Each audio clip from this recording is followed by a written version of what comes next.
Hello बच्चों, कैसे हो आप लोग। तो एक बार फिर से आप सभी का स्वागत करते हैं हमारी YouTube channel Isha solution academy में।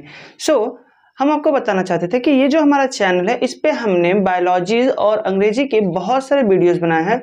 और जो अंग्रेजी के वीडियो है वो हमारे क्लास 9 to क्लास 12 तक है, और वो यूपी बोर्ड सीबीएसई बोर्ड दोनों के लिए हैं। और हमने क्लास 9th के लिए बायोलॉजी बनाई है, बहुत सारी वीडियोस हैं, ठीक है। और वो आपके हैं क्लास 9th की सीबीएसई बोर्ड, ठीक है। और उसके बाद क्लास 12th की हमने कुछ वीडियोस बनाई है जो कि आपके यूपी बोर्ड की हैं। इसी तरह से हमारे चैनल पे आज फर्स्ट टाइम क्लास 10th की जो लेसन 6 है बायोलॉजी की, ठीक है, लाइफ प्रोसेस, इस चैप्टर का वीडियोस हम आज इस चैनल पे डालने वाले हैं, ठीक है। और आपका टाइम ज़्यादा ना लेते हुए चलिए वीडियोस को शुरू करते हैं, ठीक है। सबसे पहले बच्चों हमने यहाँ पे क्या लिखा है, लाइफ प्रोसेस, ठीक है। तो लाइफ प्रोसेसेस क्या होती हैं, ठीक। तो देखो हमने कहा कि कोई भी क्या है, एक ऑर्गेनिज्म है, ठीक है। क्या है, कोई एक ऑर्गेनिज्म जो कि अर्थ पे क्या करता है, सर्वाइव करता है। मींस आप ये समझो कि ये क्या है, हमारी अर्थ है, ठीक है। और यहाँ पे हम कह रहे हैं कि कोई भी ऑर्गेनिज्म, इट मतलब ना कोई भी एकदम यूनिसेलुलर ऑर्गेनिज्म से लेकर के हम मल्टी सेलुलर ऑर्गेनिज्म की बात करें, जो भी ऑर्गेनिज्म है सभी क्या करते हैं, कुछ प्रोसेस परफॉर्म करते हैं, कुछ फंक्शन क्या करते हैं, फंक्शन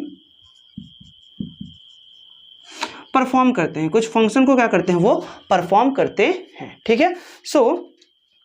हम कह रहे हैं कि यहाँ पे कुछ क्या है, चीजें हैं जो कि कुछ फंक्शन को ये जो ऑर्गेनिज्म है ये क्या करता है, शो करता है या परफॉर्म करता है फॉर लिविंग, मतलब ना जो कि अपने जीवन को बनाए रखने के लिए, कहाँ पे, ऑन द अर्थ। मतलब अगर आप हम यहाँ पे देखें तो हम कह सकते हैं द वेरियस फंक्शन, मतलब बहुत सारे ऐसे विभिन्न प्रकार की प्रक्रियाएं या फिर क्रियाएं performed by a living organism, जो कि किसी एक लिविंग ऑर्गेनिज्म के द्वारा क्या की जाती है, प्रदर्शित की जाती है या की जाती है, ठीक है।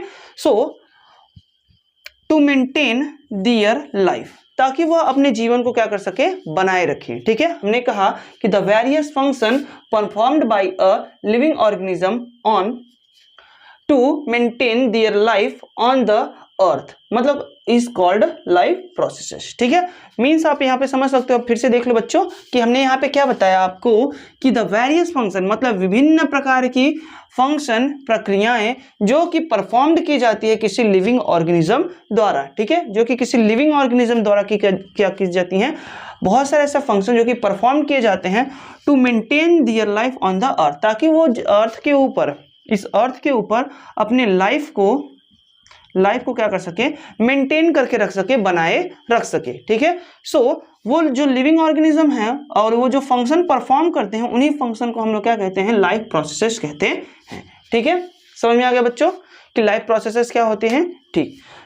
अब इसके बाद अगर हम लोग बात करें कि जो लाइफ प्रोसेसेस हैं वो क्या होती हैं, तो हम कह सकते हैं the basic life processes common to all the living organism are as follow. मतलब यहाँ पे हमने क्या कहा कि कुछ बेसिक जो है लाइफ प्रोसेसेस जो कि सभी ऑर्गेनिज्म में क्या होती है, कॉमन होती है। वैसे तो अगर हम लोग बात करें तो बहुत सारी ऐसी क्या है, लाइफ प्रोसेसेस हैं जो कि जो लिविंग ऑर्गेनिज्म होते हैं वो क्या करते हैं, शो करते हैं अपनी लाइफ को अर्थ पे मेंटेन रखने के लिए, ठीक है। जैसे कि हम लोग अगर बताएं तो ग्रोथ होता है, ग्रोथ के बाद में रिप्रोडक्शन भी होता है। ऐसे बहुत सारे क्या चीजें हैं जिससे कि जो कोई भी ऑर्गेनिज्म, लिविंग ऑर्गेनिज्म क्या करेगा, अपनी लाइफ को अर्थ पे मेंटेन करके रख सकता है। बट यहां पे ये कुछ 4 मेन क्या है, कैरेक्टरिस्टिक्स हैं, या फिर हम कह सकते हैं वो कैरेक्टरिस्टिक फंक्शंस हैं जो कि कोई ऑर्गेनिज्म, कोई लिविंग ऑर्गेनिज्म क्या करता है, शो करता है। और वो कौन कौन से हैं बच्चों, तो यहाँ पे देख सकते हो सबसे पहले हमने लिखा हुआ है क्या, न्यूट्रिशन, ठीक है। फर्स्ट ऑफ ऑल यहाँ पे हमने देखा क्या, न्यूट्रिशन लिखा हुआ है। तो अब हम लोग समझते हैं कि व्हाट इज द न्यूट्रिशन, ठीक है। हिंदी में इसे क्या कहते हैं बच्चों, पोषण कहते हैं, ठीक है। हिंदी में इसे पोषण कहते हैं। और न्यूट्रिशन होता क्या है, तो आप ये समझ लो बस कि देखो कोई भी जो लिविंग ऑर्गेनिज्म है उसको अपनी बॉडी के अंदर होने वाली वेरियस टाइप की मेटाबॉलिक एक्टिविटीज को परफॉर्म करने के लिए क्या चाहिए होता है, एनर्जी चाहिए होता है, ठीक है। वो एनर्जी हमें कहां से मिलती है, फूड से मिलती है। और जो फूड होते हैं वो कुछ न्यूट्रिएंट्स से मिलते हैं, ठीक है। अगर हम लोग बात कर रहे हैं क्या कि कुछ ऐसे न्यूट्रिएंट्स, फॉर एग्जांपल में अगर हम लोग बात करें न्यूट्रिएंट्स में, तो जिसमें आपका होगा कार्बोहाइड्रेट,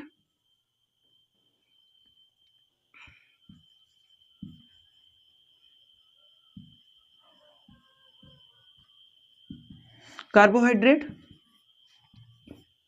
प्रोटीन, लिपिड,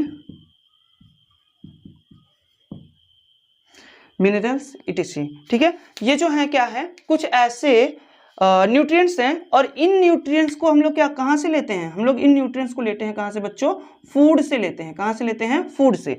सो हम कह सकते हैं कि ये जो न्यूट्रिएंट्स हैं, इन्हीं न्यूट्रिएंट्स को, या फिर जब हम कोई फूड को क्या करते हैं, यूटिलाइज करते हैं, छोटे छोटे पार्टों में, मॉलिक्यूल्स में तोड़ते हैं, तो वो इन क्या करते हैं, न्यूट्रिएंट्स के फॉर्म में कन्वर्ट हो जाते हैं, चेंज हो जाते हैं। ठीक है, और इन न्यूट्रिएंट्स को एब्जॉर्ब करके इनसे एनर्जी का फॉर्मेशन करना क्या कहलाता है, इन न्यूट्रिएंट्स को क्या करना, एब्जॉर्ब करना। ठीक है, क्या कहलाता है, आपका न्यूट्रिशन कहलाता है। क्या कहलाता है बच्चों, यहाँ पे ये न्यूट्रिशन कहलाता है। ठीक है, सो इस तरह से हम लोग कह सकते हैं कि न्यूट्रिशन क्या है, न्यूट्रिशन एक प्रोसेस है जिससे जितने भी लिविंग ऑर्गेनिज्म है, ये अपने बॉडी के अंदर होने वाली वेरियस टाइप के मेटाबॉलिक एक्टिविटीज को क्या करते हैं, परफॉर्म करने के लिए एनर्जी प्रोड्यूस करते हैं। ठीक है, किससे, फॉर द न्यूट्रिशन से। ठीक है, सो अगर हम लोग बात करें कि ये तो था न्यूट्रिशन, या फिर डाइजेशन भी इसमें आता है आपका, न्यूट्रिशन में ही सारी चीजें होती हैं। ठीक है, फिर इसके बाद अगर हम लोग बात करते हैं किसमें, कि रेस्पिरेशन। ठीक है, तो रेस्पिरेशन क्या होता है बच्चों, ये समझ लेते हैं।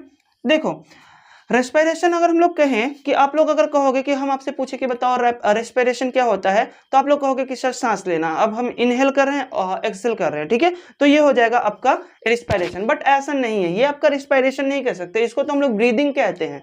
सो रेस्पिरेशन क्या है, तो रेस्पिरेशन समझने के लिए आप ये समझिए, फॉर एग्जाम्पल अगर हम लोग बात करें कि ये क्या है, कोई सेल है। ठीक है, और इस सेल के साइड से कोई कैपिलरीज हैं जिनमें क्या है, ऑक्सीजन का अमाउंट है। ठीक है, हम लोग जानते हैं, जैसे कि अगर हम अपने लंग्स की बात करें, तो जो सेलुलर लेवल पे ब्रीदिंग होती है, मतलब सेलुलर लेवल पे जो रेस्पिरेशन होता है, उसे हम लोग क्या कहते हैं, रेस्पिरेशन कहते हैं। ठीक है, वो क्या होगा, फॉर एग्जाम्पल यहाँ पे आप समझिए, जैसे कि हमने कहा ये कोई सेल है, और ये जो सेल है ये क्या करिए, यहाँ पे ऑक्सीजन का अमाउंट मतलब यहाँ पे जो ऑक्सीजन है उसका अमाउंट क्या है, ज्यादा है, वो उसका कंसंट्रेशन ज्यादा है। बट जैसे हम लोग बात करें कि सेल के अंदर जो मेटाबॉलिक एक्टिविटीज हो रही होंगी, उनके कारण यहाँ पे CO2 का कंसंट्रेशन क्या होगा, ज्यादा होगा, ऑक्सीजन का कंसंट्रेशन क्या हो जाएगा यहाँ पे लो, और यहाँ पे CO2 का कंसंट्रेशन क्या होगा बच्चों, लो होगा। तो यहाँ से एक डिफ्यूजन मेथड के द्वारा क्या होगा, यहाँ से जो गैसेस एक्सचेंज होता है, इस गैसेस एक्सचेंज को सेलुलर लेवल पे, जो ऐसा गैसेस एक्सचेंज जो कि कहाँ होता हो, सेलुलर लेवल पे होता हो, उसको हम लोग क्या कहते हैं बच्चों, रेस्पिरेशन कहते हैं। ये जो हम लोग सांस लेते हैं, नॉर्मली सांस लेते हैं, सांस छोड़ते हैं, ये रेस्पिरेशन नहीं कहलाता, ये तो ब्रीदिंग कहलाती है। ब्रीदिंग एंड रेस्पिरेशन में क्या होता है, डिफरेंस होता है। रेस्पिरेशन से क्या होता है, यहाँ से गैसेस एक्सचेंज होता है ऑन द सेलुलर लेवल। समझ में आ गया, ठीक। नेक्स्ट पॉइंट की बात करते हैं, ट्रांसपोर्टेशन क्या होता है। तो देखो, हमने क्या कहा था कि न्यूट्रिशन में क्या होता है कि जो फूड होता है, जो फूड होता है, ठीक है, इस फूड को क्या किया जाता है, यूटिलाइज किया जाता है। क्या करते हैं बच्चों, इसको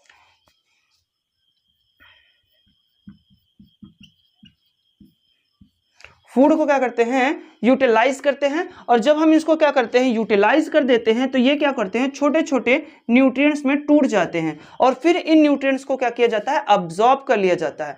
अब जब हम कह रहे हैं कि फॉर एग्जांपल आपका जो, आप जब डाइजेशन पढ़े होंगे फॉर इन ह्यूमन में, ठीक है, आपने कभी सुना होगा, या फिर आपने पिछले कभी 9th में या फिर कहीं और अगर आपने पढ़ा होगा इसको, तो ठीक है, आप ये समझ सकते हो कि जो न्यूट्रिशन है, सॉरी हाँ, जो डाइजेशन है, वो डाइजेशन, जो डाइजेस्टेड फूड होते हैं वो आपके स्मॉल इंटेस्टाइन से क्या किए जाते हैं, एब्जॉर्ब किए जाते हैं। ठीक है, स्मॉल इंटेस्टाइन से वो क्या कहते हैं, एब्जॉर्ब किए जाते हैं। और जब ये न्यूट्रिएंट्स जो कि स्मॉल इंटेस्टाइन में एब्जॉर्ब किए गए, तो हम कह रहे हैं कि वहां के आसपास की जो सेल होंगी, बस उन्हीं को क्या मिलना चाहिए था, ये सारी चीजें, न्यूट्रिएंट्स उनको मिलने चाहिए थे। बट ऐसा नहीं होता, हमारे पूरी बॉडी में जितनी भी सेल हैं, सभी के पास ये न्यूट्रिएंट्स क्या किए जाते हैं, पहुंचा दिए जाते हैं, ताकि वो हमारे बॉडी की हर एक सेल क्या कर सके, एनर्जी प्रोड्यूस कर सके। ठीक है, सो ये प्रोसेस कैसे होता है कि हम कह रहे हैं कि हमारी स्मॉल इंटेस्टाइन में ओनली क्या हो रहा है, अब्जॉर्प्शन हो रहा है, बट हमारे बॉडी के हर एक सेल तक ये न्यूट्रिएंट्स पहुंचाए कैसे गए, ठीक है, तो वो होता है ट्रांसपोर्टेशन के द्वारा। ठीक है, और ट्रांसपोर्टेशन क्या होता है,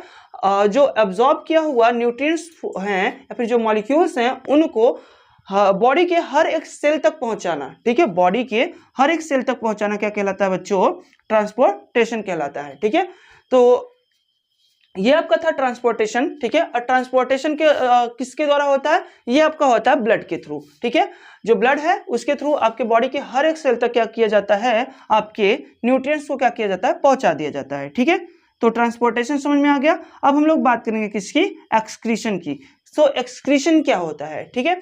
तो एक्सक्रीशन में आपके क्या होते हैं कि जो देखो हमने क्या किया, अभी तक बहुत सारे ऐसे फूड थे जिसको हमने यूटिलाइज किया, यूटिलाइज करके कुछ क्या बनाए, न्यूट्रिएंट्स बनाए। और इन न्यूट्रिएंट्स में क्या होता है, एनर्जी होती है। और जिसका जो एनर्जी कहाँ पे, ये हमारे सेल के अंदर क्या होता है, बहुत सारे ऐसे मेटाबॉलिक एक्टिविटीज होती है जिसके रिजल्ट में क्या होता है कि इससे एनर्जी बनते हैं इन फॉर्म ऑफ एटीपी, ठीक है। किस फॉर्म में बच्चों, एटीपी के फॉर्म में।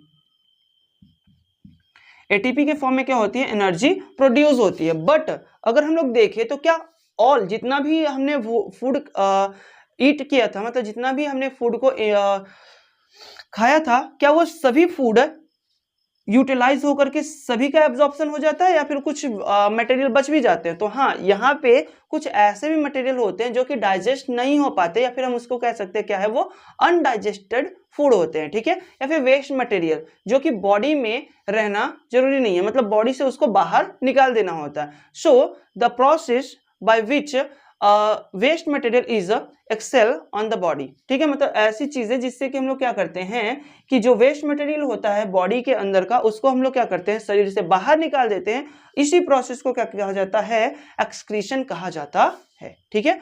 एक्सक्रीशन वैसे हमारी बॉडी जो होती है वो क्या करती है, हम लोग जो हमारी श्वेत होती है, मतलब कि जो पसीना होता है, पसीने से भी हम लोग एक्सक्रीशन कहते हैं, यूरिन का भी से भी आपका एक्सक्रीशन होता है, ठीक है। तो ऐसे बहुत सारे वेस्ट मटेरियल का भी क्या होता है, हमारे बॉडी से एक्सक्रीशन होता है, ठीक है। सो अगर हम लोग बात करें कि यहाँ पे ये जो चार मेन क्या है, लाइफ प्रोसेसेस हैं, ठीक है। इन चारों मेन लाइफ प्रोसेसेस को हम लोग क्या करने वाले हैं इस पूरे टॉपिक में, मतलब जो आपका लाइफ प्रोसेस है, इस पूरे टॉपिक में हम लोग क्या करेंगे, इन्हीं चीजों को डिस्कस करेंगे, ठीक है। और वो हम लोग डिस्कस भी कैसे करेंगे, सबसे पहले हम इन चीजों को किसमें, प्लांट में भी देखेंगे, प्लांट में भी इसको हमें पढ़ना है, और कहाँ पढ़ना है बच्चों, एनिमल में भी। बिकॉज हमने कहा आपको कि जो ये चार क्या है, लाइफ प्रोसेसेस हैं, ये चारों life processes all living organism on the earth, मतलब ना सभी लिविंग ऑर्गेनिज्म, ठीक है। फिर चाहे हम यूनिसेलुलर अमीबा की बात करें या फिर हम मल्टी सेलुलर, आज के समय में जो सबसे बड़ा एनिमल है, मतलब वेल आप कह सकते हो या फिर आप एलिफेंट भी कह सकते हो, ठीक है। तो जो सबसे बड़ा एनिमल है वो सभी क्या करते हैं, यूनिसेलुलर से लेकर के मल्टी सेलुलर ऑर्गेनिज्म तक, ये सभी क्या करते हैं, इन लाइफ प्रोसेसेस को क्या करते हैं, परफॉर्म करते हैं। समझ में आ गया, ठीक। तो अभी हम लोग क्या करेंगे, हमारी जो नेक्स्ट वीडियो होगी उसमें हम लोग प्लांट से शुरू करेंगे, nutrition in plant, and then आगे वाली आने वाली वीडियोस में हम लोग एनिमल एंड सभी इन टॉपिक को क्या करने वाले हैं, कवर करने वाले हैं, ठीक है। तो फर्स्ट ऑफ ऑल हम लोग न्यूट्रिशन को पढ़ेंगे, और वो भी किसमें, प्लांट में। फिर उसके बाद हम लोग न्यूट्रिशन को पढ़ेंगे इन एनिमल में, फिर रिस्पायरेशन इन प्लांट, फिर रिस्पायरेशन इन एनिमल, ठीक है। फिर उसके बाद हम लोग ट्रांसपोर्टेशन पढ़ेंगे कहाँ पे, इन प्लांट में। फिर उसके बाद हम लोग ट्रांसपोर्टेशन पढ़ेंगे कहाँ पे, एनिमल में। फिर excretion in plant and excretion in animal. ये सारे टॉपिक्स को हम लोग क्या करने वाले हैं, अपने आने वाली वीडियोस में आपके साथ में डिस्कस करने वाले हैं, ठीक है। तब तक के लिए अगर आपको ये सारी चीजें इंटरेस्टिंग लगी हो और आपको ये सारी चीजें समझ में आई हैं तो वीडियो को एक लाइक कीजिएगा, ठीक है। और अगर आप चैनल पे न्यू हैं तो चैनल को सब्सक्राइब कीजिएगा, ठीक है। और अपने फ्रेंड्स के साथ भी शेयर कीजिए ताकि आने वाली वीडियो में वो भी क्या कर सके, इस तरह से आसानी से पढ़ सके। तब तक के लिए थैंक्स फॉर वॉचिंग, बाय।